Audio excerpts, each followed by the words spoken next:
Okay, this is the third hour of Physics 1A for February 24th, and we're going to try to do this problem now. So this problem, it says, find the weight W required to drag a 50 Newton block up an incline of 36.9 degrees. There's that special angle I told you about last time, 37, that has mu k equal to 0.25. So we've got a inclined plane, pretty common thing you see in physics problems. We got a pulley, and we're going to kind of assume that pulley is, we'll call it physicsless. It doesn't have any mass, doesn't have any friction inside of it or anything like that. It's not a real pulley, it's a physics pulley. Same thing about our cord. It's a perfect cord. It doesn't stretch. It just stays the same length all the time. So 50 Newton, now we're using newtons, switching over to SI units now, getting all fancy. 50 newtons block moves at a constant speed, and the reason why it moves with a constant speed is because there's a weight that's hanging here, and our goal is to find the weight W that you need to drag this 50 Newton block up the incline with a constant speed, constant velocity, sorry. Okay, and you have a mu k that's equal to 0.25. This problem introduces kind of three ideas all at the same time. What we have is we have an object that's on an inclined plane. That changes things quite a bit, as you'll see. But we also have two objects, right? And because we have two objects, we cannot draw one free body diagram. We need to draw two free body diagrams. Okay, so let's take our rules here, and let's put them over here again. And I'm gonna amend our rules now and say you need to draw a free body diagram for each object.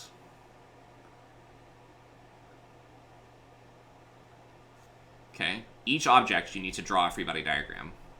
You can't just do one for the whole system. So let's do it. That's step one, right? We're also going to need to do axes, and I think what we'll do this time is we'll drop our axes down here first. So we're going to have one object here. Just a little bigger.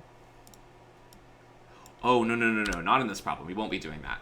Instead, what we're going to be doing is we're going to start with the inclined plane.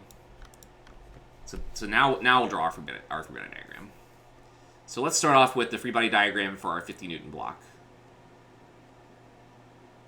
So the way I do this is I draw the plane first, for reasons that'll become obvious here in a second, and then we draw our forces.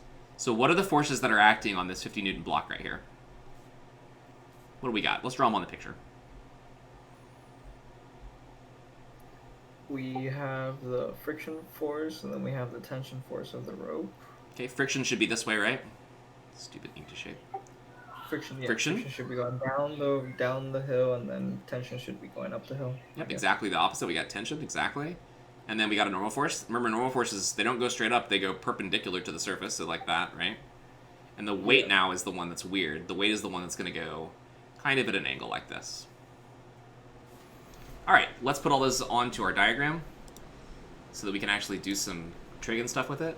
So we're going to have our tension. We're going to have... Oh, I guess we can do that, I guess. We've got our friction force. Now this friction force is going to need to be... Can you all tell me, should it be the same length? It is moving at a constant speed. Should my friction force that goes back this way, should it be the same length as the tension, or should it be smaller? What do you all think? Does it really matter? It does matter. I think smaller. Smaller. Why do you think it's smaller? You're right. The amount of friction is the friction force is 0.25, so it should be a smaller. No. That's not a force. That is just because something is pulling on it, I think. That's not quite right. Because there's like less gravity on the object itself, pulling it backwards. It is related to gravity. That's true. The question is asking us how much weight is being pulled, so it's going the other way more than the friction force. I'm gonna add one last picture thing to this diagram. Maybe you'll see it then. But all right, how long does this need to be? I would say this needs to be about that so that's roughly what it's got to be.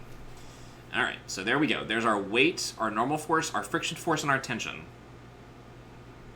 All right, and that's that one. Let's do the weight as well. The free body diagram for the weight is going to be really simple. How many forces are acting on W right here? And you know what I realized? I cannot call this one. I cannot call the 50 Newton one W. So we're going to call it W1. Okay, I'm going to define W1 to be the weight of 50 newtons. Okay, so what are my forces acting on the weight W?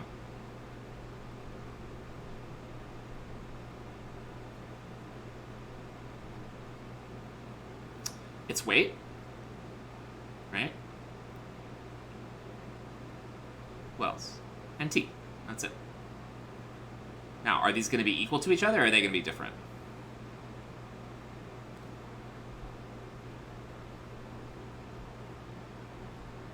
The tension should be the same. Okay. I'm going to argue that they're equal for the following reason. We know that it's moving at constant velocity, right?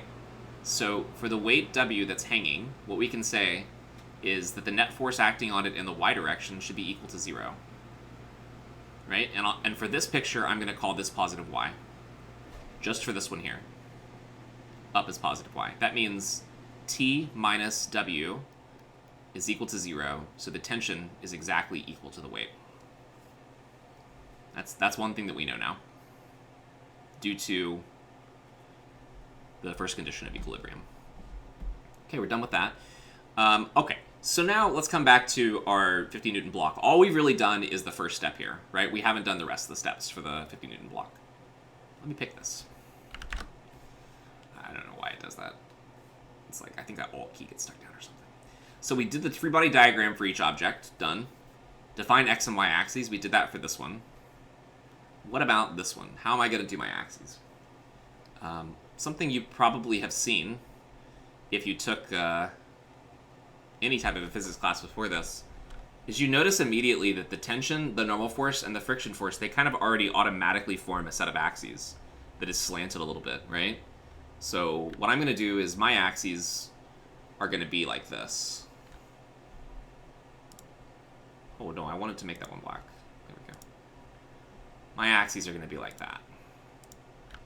And in fact, can I extend it this way? There we go.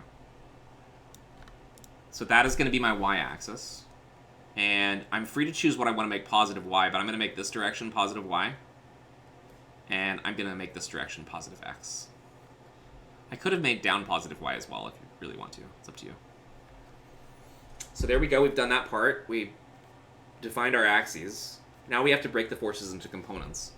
I find that this part is generally pretty tricky for students that are either first taking this class or even if you've taken a lot of physics. When I want to break this W up, what do? I need to break it up into components that point parallel to the axes, basically, right? So one of those components is going to point parallel to the y-axis, like this. And the other component is going to point parallel to the x-axis, like this. And again here, you need to be very careful about how you do this. You need to construct a right triangle, number one. So this needs to be a right angle right here.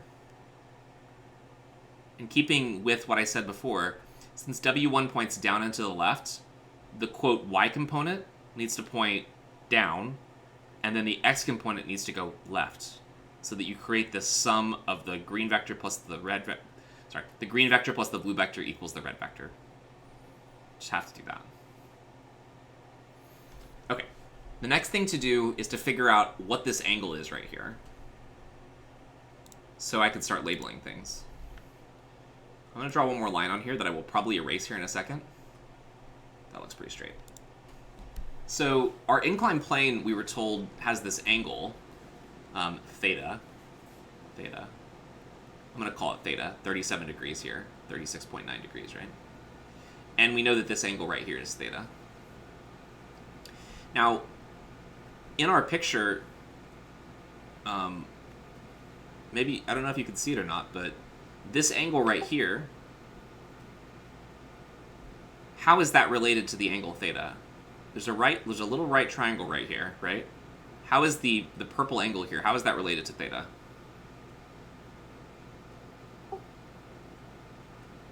(90 minus theta, right? So it's 53 degrees basically, right?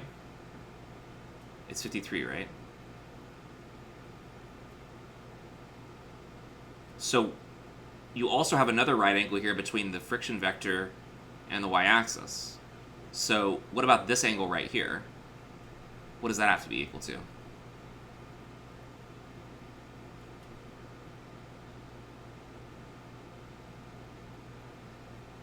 It's 90 minus this, so it's basically theta, right? It's basically theta. All right. Now, I think what I could do is, with this one, oops. No, I want to click this. There we go. I could just make this shorter, and you can still see the same thing without it actually getting in the way. And then we can keep going. All right, so that's the angle theta. You need to be able to, I know that's not obvious. So this is, if this is 37, this is 53, and that means this is also 37. That's how I think about it. Okay, now, what about this little green vector that we broke off here now? If I know that this red line has a length W1, right? What should I write down for the, quote, y component right here? It's W1 times either sine or cosine theta. What is it going to be? Sine or cosine right here? It's cosine. Okay. And again, if you're not seeing it, it's the adjacent side, right? What about the blue one? Sine. Yep. So this one's going to be W1 times the sine of theta. All right. How are we doing on time? We're doing good. So there we go. A little trickier picture. I think I want to get rid of these now because I want this to be as clear as possible. And so, yeah. Okay. Okay. Now that we've drawn all this stuff out, I'm going to ask the question I asked earlier. I asked before, the friction force here, should it be the same size as the tension? Should it be smaller? Can you all answer that question now? Based on the picture? Repeat the question one more time. Friction force, Fk, should it be smaller than or the same size as the tension? Smaller. That's right. And it's because of this, right? This force plus this force is going to have to equal the tension. Right? That's... Now, whether it was obvious or not, let's drive the point home completely here. The next step we have, we've already defined our XY axes, we've broken force into components. The last step is to use the net force is equal to 0. Okay? So net force in the x direction has to add to 0. Net force in the y direction has to add to 0. So in the x direction, what forces do I have? I've got T pointing in the positive x direction. I've got Fk pointing in the negative x direction. I've got W1 sine theta pointing in the negative x direction.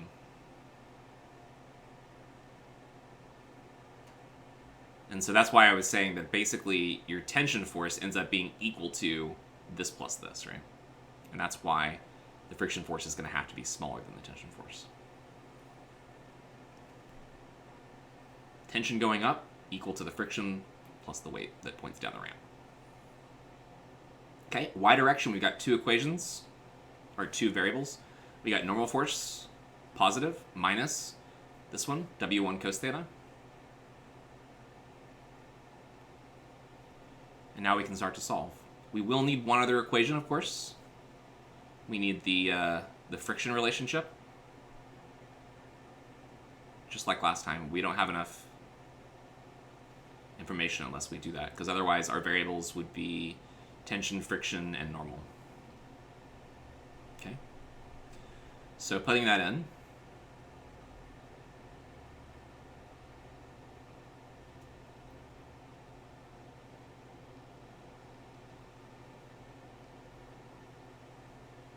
from this equation here, the y equation, we can get what the normal force is equal to, you can see once again the normal force is not equal to the weight, but instead it's equal to some fraction of the weight. We take this normal force here, and we'll plug it right in for the normal force in the other equation.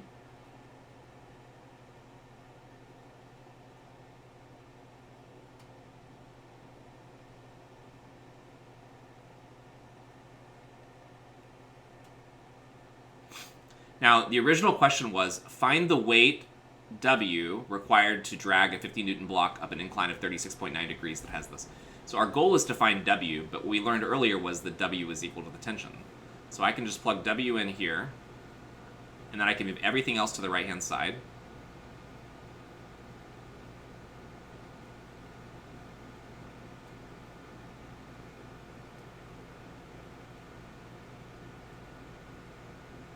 Okay. And we just solve. Why don't you tell me what y'all get? Okay, mu k, 0.25. W1, 50. Mr. Murdoch, What's up? how'd you get W to be equal? Is it wouldn't you have to flip the signs? On which one? This equation?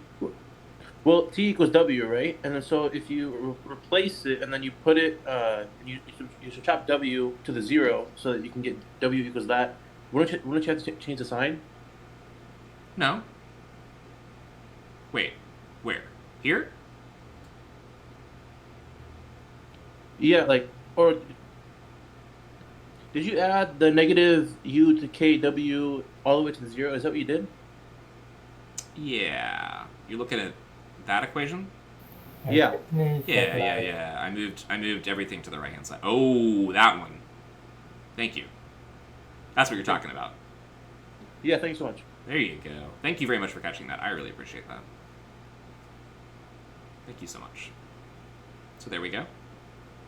Yeah, that should have been a positive sign. If any of you didn't notice that change, that is a positive sign right there. Theta's 36.9 degrees. You're absolutely right. That is not the right angle. Let's fix that.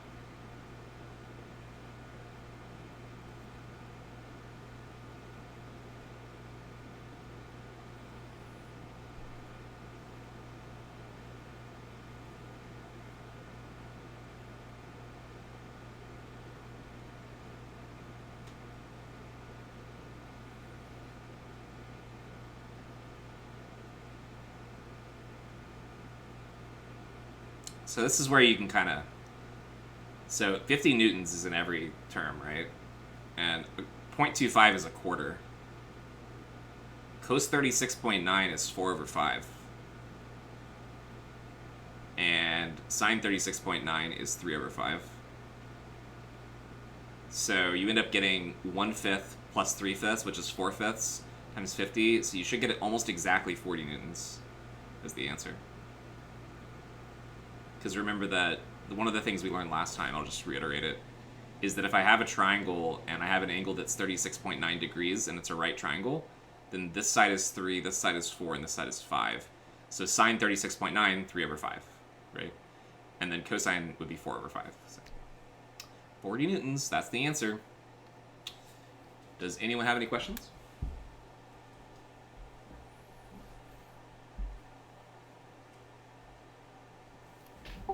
Can you explain one more time how'd you know the tension was going to equal to the weight? Because the net force acting on the weight W here has to be 0. And there's only two forces acting on that weight, the tension and the weight. So, yeah. We're talking about the weight that is not on the surface, the one that's hanging. Right. Yeah. The weight on the surface I'm calling W1. Maybe I could have called it B or something. Can I factor out the 50? Yeah, I did that. I factored out the 50. Down here. The last line. You don't have to do this stuff here, too. You can just plug it in a calculator. You get the same answer. Why am I coughing? I get some water before we keep going. Sorry, one second.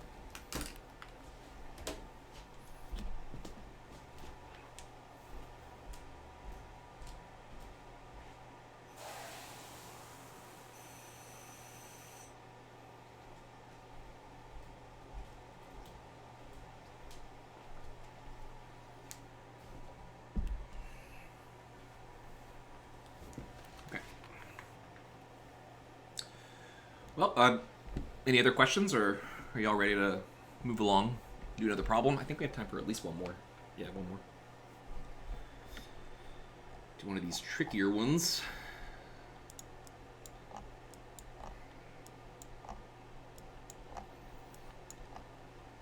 Okay.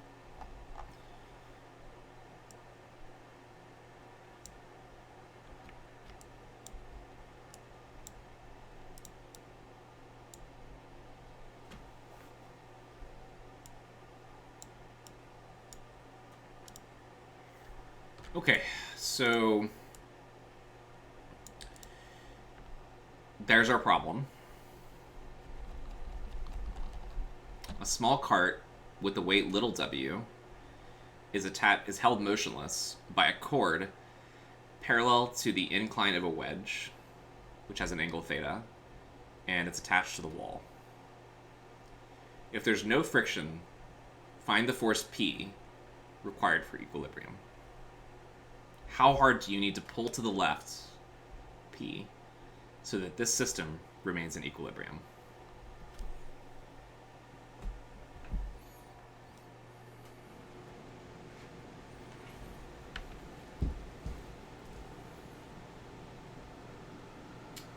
Alright, we have two objects, and as a result that means that we have two free body diagrams. And one of the things that's going to show up in this problem is Newton's third law. So I'm going to use Newton's third law in this problem. Newton's third law is the one that says that for every force there's an equal and opposite force. Action, reaction, if you remember that way. For every action there's an equal and opposite reaction, same kind of idea. So we're going to use that in this problem. Anytime you have two objects that are touching each other, you have to use Newton's third law. That's kind of the hidden trick to this particular problem, and others that you'll see. Okay, so we need to draw two free body diagrams, right? Because we need to draw a free body diagram for each object. I believe I'll do the same as I did before. We'll draw the free body diagram on the picture, and then we'll also do a proper one off to the side. So let's look at the top object right here, little w. It says there's no friction. So what are the forces acting on little w at the top here?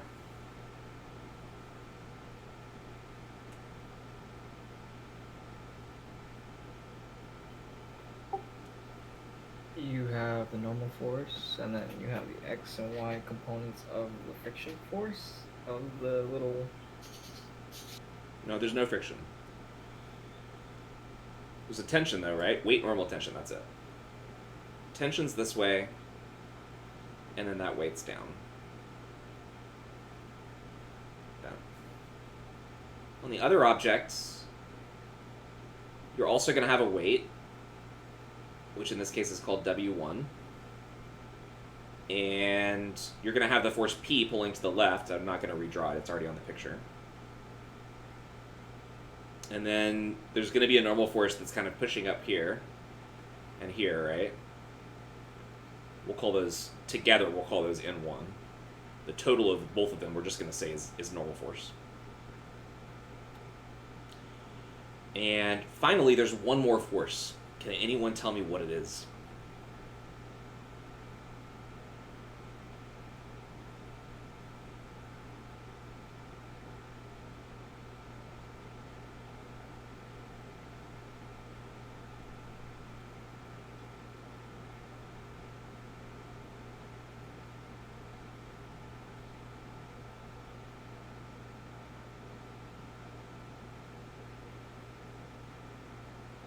There is no friction in this problem.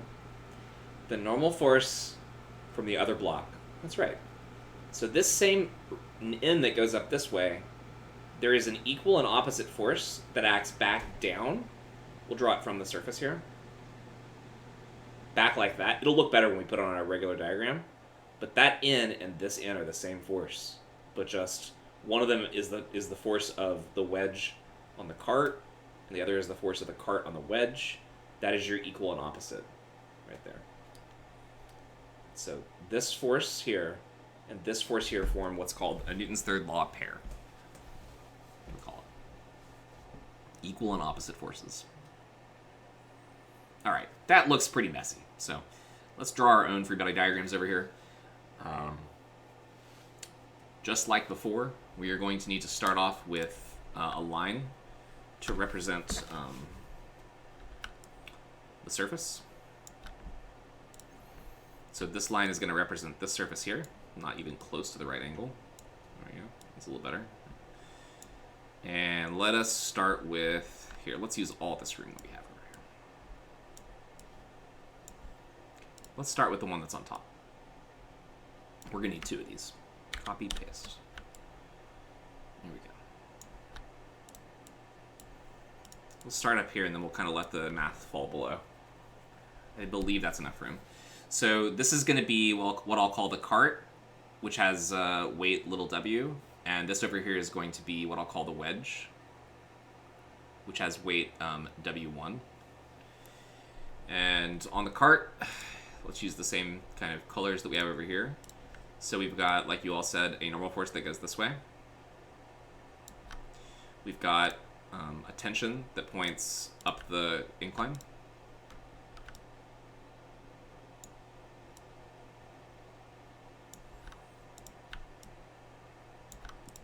And we've got a weight that goes straight down.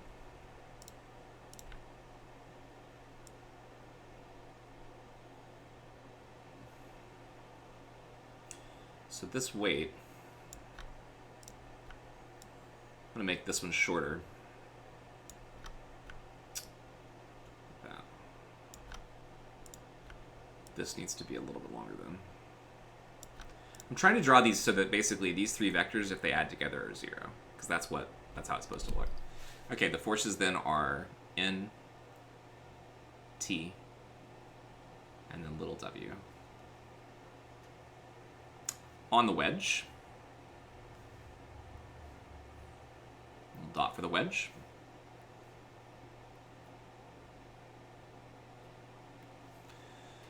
On the wedge, I said that we're going to treat both of these normal forces as if they're just... So there's a normal force on each wheel.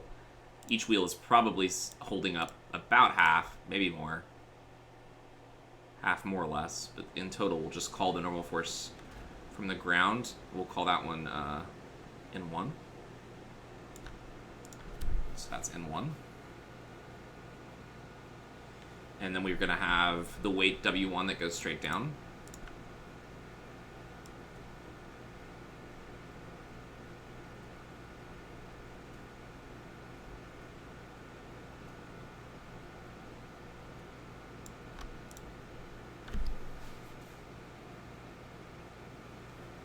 And then we've got P, which goes straight left. This.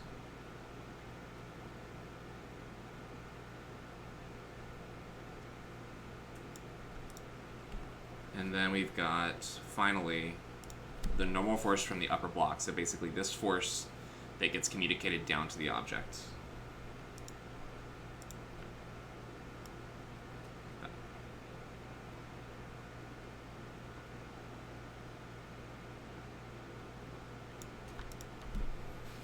So that's N, that was P, and let me just move the W1 over to here. Okay, we can label some things here too. This angle is going to end up being theta right here. And by the same argument that we did last time, this angle here is also going to be theta. And since I drew it roughly to scale, it should be kind of visually obvious that these angles look pretty close to equal to each other, hopefully. Let's see if I can get the relative sizes correct now.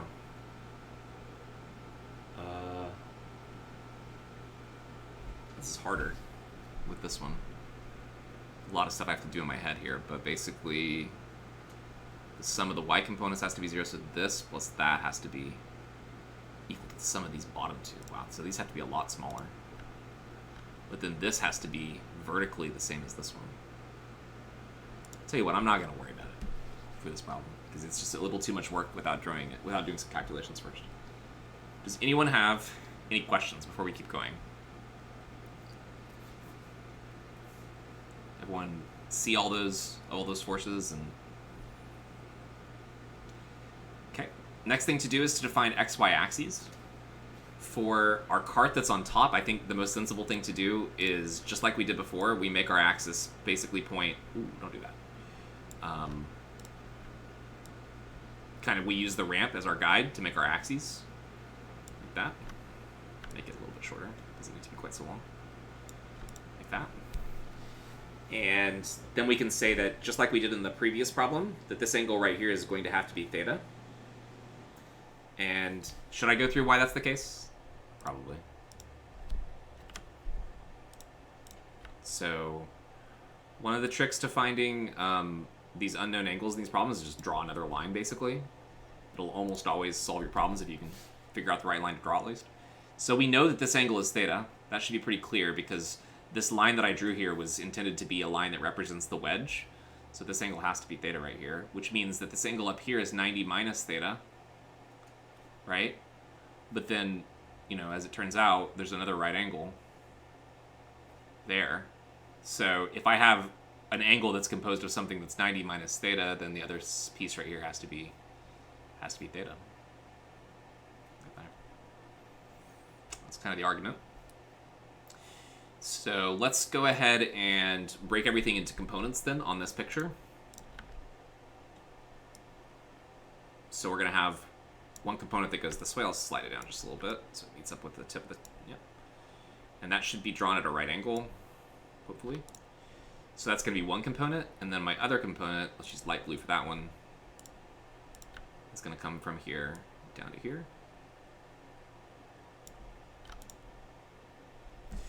And since that red vector there has a length w, then you all tell me, what's the blue side going to be? It's going to be w times the trig function of theta, right? What do I put here? Cosine or sine? Cosine. Yep, because it's adjacent. And then the opposite side has to then, of course, be the other one. Because it's opposite the angle theta. Alright, now I'm going to go ahead and get rid of these extra things because there's already enough going on in this diagram. We don't need all this other extra stuff. But, okay. So we've got all of the things working out for this picture. Before we move on to the picture on the right, let's just go ahead and write down what we know from Newton's second law and see what it tells us about this problem. So I'm taking this to be positive x, and I'm taking this direction to be positive y. If we do that, then what we'll get is that sum of forces in the x direction equal to 0. And of course, at the same time, we can write sum of forces in the y direction equal to 0. Our x direction is pointing to the right, so we're going to have t minus, this is the other x component, w sine theta. All right. Doesn't really tell us much. Our goal is to find p, so we're not... But it gives us some information. In the y direction, we have the normal force pointing up. And then in the negative direction, we have w cosine theta. And with this picture, it does look like I managed to make it pretty much to scale. And what I mean by that is that basically this n should be equal to w cos theta, right? And they look like they're about the same length. That's what this equation says. And then t should be about the same as this length here. So they look like they're about the right length in this particular picture. How are we doing on time? All right, we want to finish this up in like 7 minutes, basically. Alrighty, so there we go. Can't really do much else with those equations because there are, in a way, many unknowns. Okay, so wedge. Now, choosing an axis for this isn't... it's not immediately obvious what you would do, but I think that it makes sense to go ahead and do what we did over here and call this direction the positive x direction. And then our y direction will just be this way, right? Kind of put it off to the side so we can still see the vectors. So that is going to be my positive y. And then second step, we have to go through this step for each object, basically, right? Define xy axes, done. Break forces into components. So we'll do that. Let's use the same color scheme we did on the other diagram. So we'll make the vector w right here.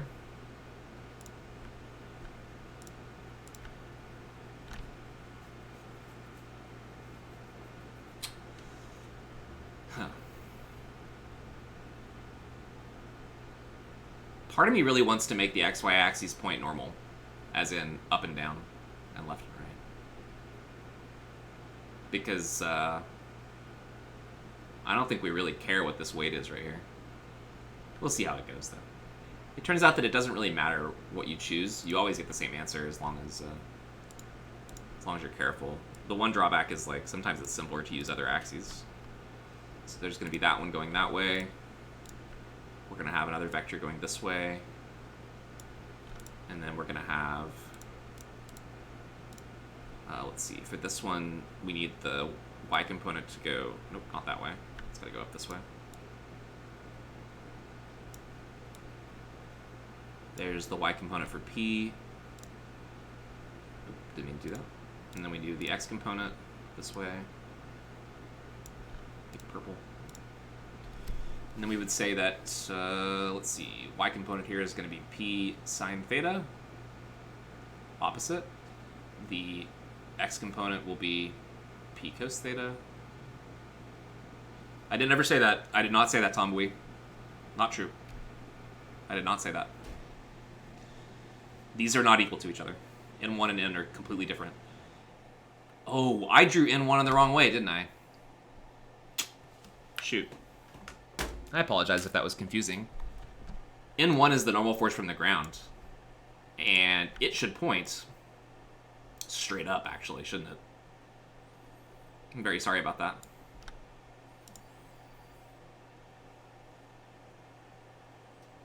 I thought it was perpendicular to the line. It's perpendicular to the ground. This is the wedge. It's the lower object, right? So. Oh, yeah, I see now. Yeah. So this is where... I just have to... I apologize, but... This is where our axes kind of don't make any sense anymore, actually. And I'll show you why. We're gonna undo. Do a bit of an undo here. Sorry. I think it's a good thing to make mistakes in front of you so that you all understand that, like, everyone makes mistakes, but... Let's see. Nope, don't need that one anymore. We don't need that one anymore. We do need this angle, I think. And we don't need... Yeah, I'm just going to say that's not going to be my x direction. And that is not going to be my y direction there. Not anymore. I can get rid of that line. Okay. Alright. Small cart, we don't have wind 1. That's right, that's not there. The cart feels a force from the wedge, but that's all it feels. It doesn't feel a force from the ground. It just feels a force from the wedge, which is this one. Alrighty. Let's fix this up. Okay, so what actually makes sense to do here now is to use axes that align with N1, P, and W1, right? So that's what we'll do. We'll do our normal axes. Like that. Plop them right down there in the center. Maybe make it black. And then I'll go in and fix these other lines. Oops. So P was this way. Let's just shift it up a little bit so you can see it, and then this one will tilt. Ooh, I'm holding the wrong key. Alt. There we go. Whoop, that's not Alt. Alt. There we go.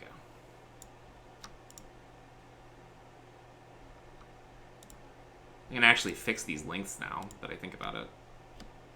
No, I don't want to type. What is going on? Here. Oh, didn't want to do that either. Nope, not that one. I want to click this one. There we go. This one's going to have to be a lot bigger now. And I'm going to shift it so you can actually see the vector. Okay.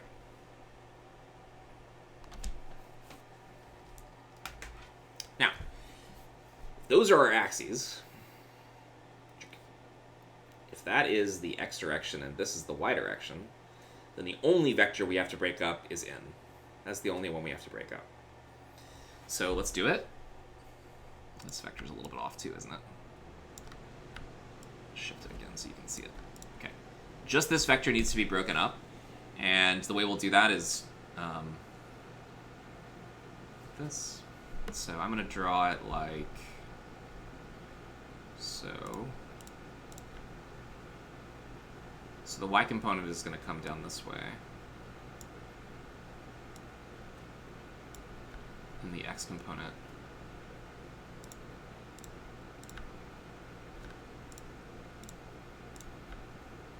this way. And then we'll say that, we'll move this a little bit. There. And I'll argue that if that angle is theta, then this angle is theta too, which means that our blue line right here is going to be n times the cosine of theta, and then the purple line is going to be n sine theta.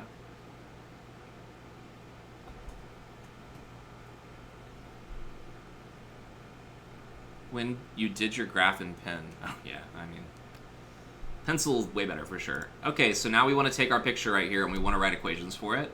So let's go ahead and do that. We'll use green. So we're going to have one equation that's going to be net force in the x direction is equal to 0. You might not even need the other equation, but this one is going to say, how many forces act in the x direction? Well, it's really just p and n sine theta, right? So p minus n sine theta should be equal to 0.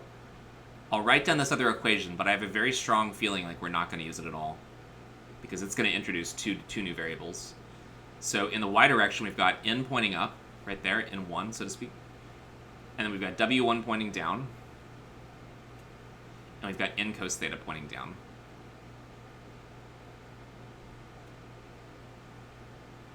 Like that. Now our goal is to find p. And actually, I think we only need this equation and this equation. Because the other equations just introduce extra variables. Extra t and extra n1. Right? So these two equations should be enough. If I just eliminate the normal force from here, it'll give us the answer we need, I believe. So this equation tells us that the normal force ends up being equal to w cos theta. We can then take this value for the normal force and plug it in right there. So we'll have p equals n sine... I'm not going to skip that step because that might confuse people. So plugging in for n, w cos theta right here, multiplied by sine theta equal to 0. So that's just plugging in n for n. So you get w cos theta times sine theta, like right there. And that means that the force P is going to be equal to the weight of the cart times the cosine of theta times the sine of theta. And that's the answer.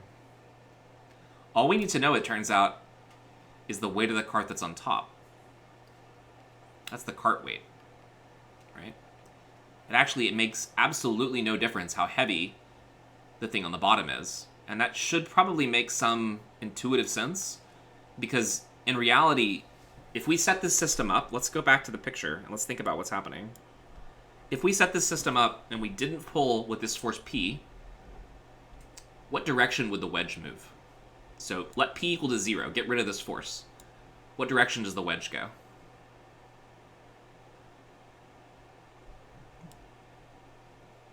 What direction does the thing on bottom go if I remove the force P? Probably goes right. It goes right, right? And what makes it go right? The Newton's third law thingy with the normal force. Well, it's that because of the cart, right? The cart is pushing it, right? The cart's going to push it. So it's the cart is the thing that makes it move to the right. It makes sense that the force P is really only dependent on the cart's weight and not on the weight of the thing on the bottom. So a lot of that is also because there is no friction.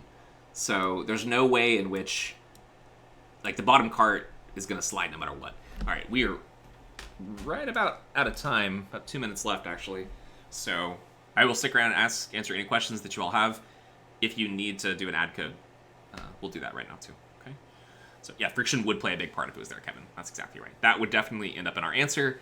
In addition, we would have had to have used... if friction showed up in the problem, we would have needed this equation. Because friction would have appeared in this equation, and we would have needed to find normal force. Okay, very difficult problem. Good place to stop. We'll do some more equilibrium stuff, but we absolutely have covered everything you need to know to do the homework that's due. So, hopefully this helped. Hopefully you'll learn some things. Apologize that from time to time it could get a little bit... I'm sorry for making a mistake here. That really added a lot of time to class, but again, I think it's good for you to see that I struggle too sometimes. I make mistakes. All right, I hope everyone has a good weekend, and yeah, I'll see you all next Monday, I guess. I do have office hours Friday, by the way, if you do end up having more questions at noon. Alicia, to answer your question, you asked, it's going by pretty fast. I'll scroll back up. The question was, is our class always going to be Monday, Wednesday, 2 to 5, 10 p.m.? Most weeks, Alicia, the Wednesday class is going to be shorter. Office hours are noon on Friday. I don't know if they answer your question, Alicia, but today was longer because, remember, last week all we did was the syllabus, and we missed the Monday. So we're doing kind of a double week this week. But we're all caught up, and I think we should be pretty good to keep going here. Next week, we're going to talk about the second condition of equilibrium, which adds in torque. So if you want to go study and read about torque, that will help. And then